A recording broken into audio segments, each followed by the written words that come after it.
Delta State football is undefeated through 9 games. Let's get more on how we got here and how it feels.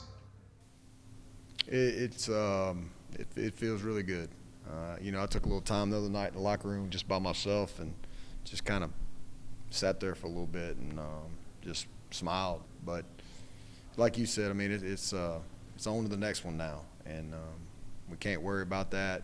We'll have time to look back on that one of these days, but right now we're just in the middle of it, and we just want to keep going. Most recently, they got through Mississippi College, the Statesman's biggest test since Week 4's West Florida.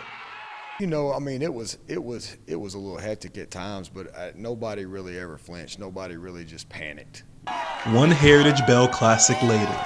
Football not only builds character, it reveals it. We're tough. And if you don't have good character, it's going to show up on the field. And you can't just turn it on to play. I mean, you are what you are. So, more specifically, who are these guys? What do we not know about this version of green and white? Just how polite they are to one another and how much they think of others first. I don't know if you see that necessarily on a Saturday.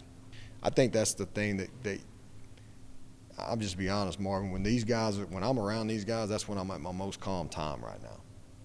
They bring peace to me in this chaotic time where I'm worried and stressed about the next game and this game and this game. When I'm around them, everything stops, and it's just like, man, we're just having fun, and they're a good football team, and they're just good young men. So that's what I think people don't know, and you get to know them, I think you really like what you see. And I like what I've seen from QB and Patrick Shegog, a fifth-year player having his best year this year. What does this season feel like? Does it feel real? What's your grasp on what's happened with your personal career this year?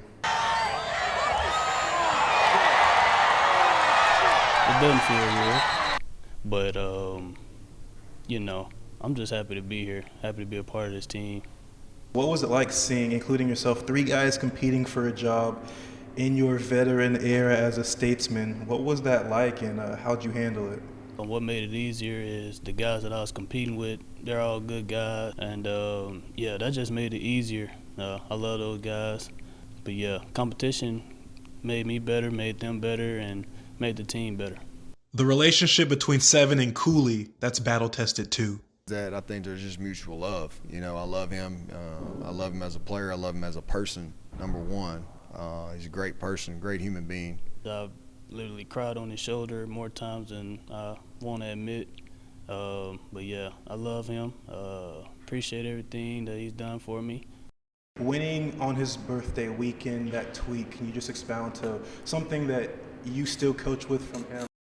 Yeah, there's not one thing that I do that didn't come from him. I can still remember him taking me to school in elementary school, and he would be giving me scenarios as we waited. When you have to get in line when you go to elementary school, and they let you out at a certain point where we'd be in line waiting, and he'd be like 3rd and 6.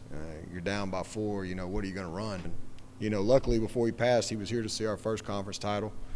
He was here when that happened, and but he's with us in this second one. No matter if I perform great or not so great, my family is always going to be there to support me. They've been to every single game this year, and I can't thank them enough for that. They've went to every single state that we've been to. Wrapping up the season here and having the community only seeing this with their own eyes for people who haven't traveled 2 times. Right. So being able to hopefully see this team go 10-0 and then 11, or whatever the case is, but just closing up at home. Well, I think it couldn't come at a better time. I think, in order to finish this thing, I think we're going to need a home field advantage, and we're going to need our fans, and we got to finish it, and we're going to finish it together, hopefully.